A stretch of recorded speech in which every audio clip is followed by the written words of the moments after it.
আজকের আমি মসুর ডাল করবো, তার জন্য ছিলকাওয়ালা মসুর ডালটা ভিজিয়ে রেখেছি। এটা এবার কুকারে দিয়ে দিলাম, দিয়ে নুন হলুদ দিয়ে দেবো। হলুদ একটু দিয়ে দিলাম, আর এখানে একটু নুন দিলাম।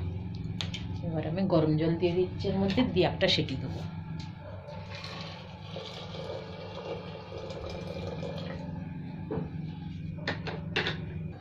এখানে আমার মসুর ডাল সেদ্ধ হয়ে গেছে, কড়াইয়ে তেলও দিয়েছি, তেলটা গরম হয়ে গেছে।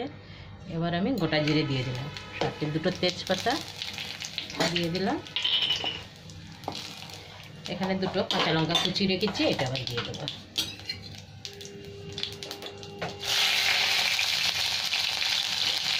কাঁচা লঙ্কাটা তেলের মধ্যে দেবো, খুব সুন্দর একটা সেন্ট আসে। এবার আমি পেঁয়াজ দিয়ে দিলাম,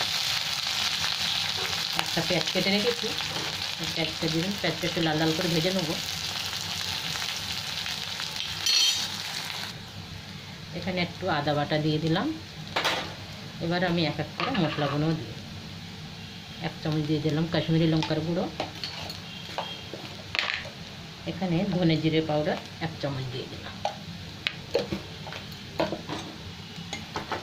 একটু মশলাটা ভালো করে ভেজে নিয়ে তারপরে একটা টমেটো কুচি দিয়ে দেবো।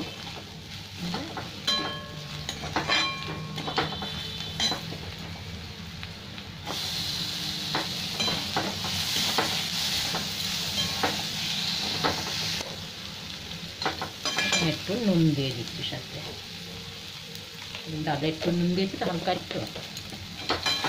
এবারে টমেটো গলে যাবে, তারপরে আমি ডালটা ঢেলে দেবো।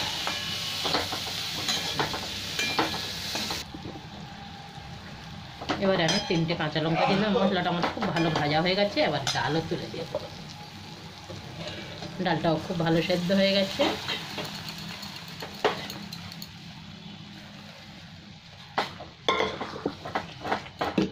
হালকা একটু জল দেবে, কুকারটা ধুয়ে।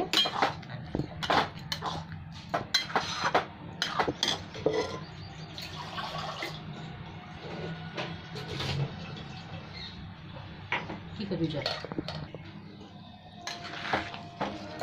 এখানে আমার মসুর ডালটা হয়ে গেছে, এবার আমি গ্যাসটা বন্ধ করে দিলাম। ভাতের সাথে রুটির সাথেও খুব ভালো হয় খেতে।